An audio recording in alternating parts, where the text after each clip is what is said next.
his eyes burning with controlled resolve.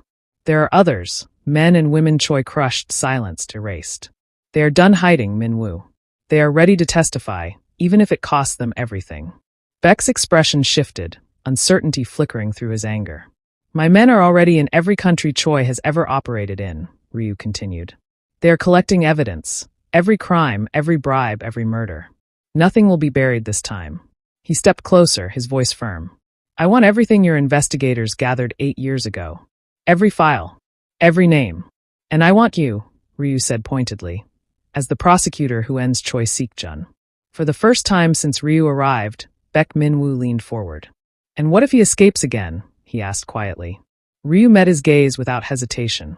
Then we send him to hell, he said coldly, where he belongs.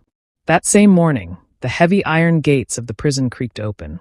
A 40-year-old Korean man stepped out and stopped, lifting his face to the sky. Sunlight struck eyes long accustomed to shadows and concrete walls, and for a moment he simply stood there, breathing in freedom that tasted sharp, almost bitter. Minutes later, the low hum of an engine sliced through the silence. A sleek black luxury car rolled to a halt before him. A man in a black suit stepped out, bowed deeply, and opened the rear door.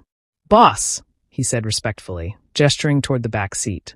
Choi Miho studied him for a brief moment, his expression unreadable, then climbed inside without a word.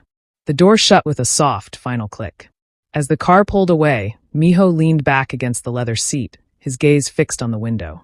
Buildings blurred past, streets, towers, and signs he no longer recognized. The city had changed while he had been locked away. A slow, knowing smile curved his lips. The world had moved on, but he had returned. While Choi Miho was being driven to a safe location, 2 of Choi Sik-jun's most trusted men raced toward the prison, urgency etched into every line of their faces.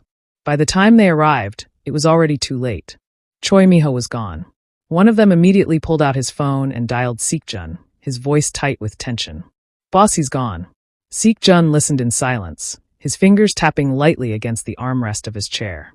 When the call ended, he leaned back slowly, a faint smirk forming on his lips. One touch not with anger, but with amusement.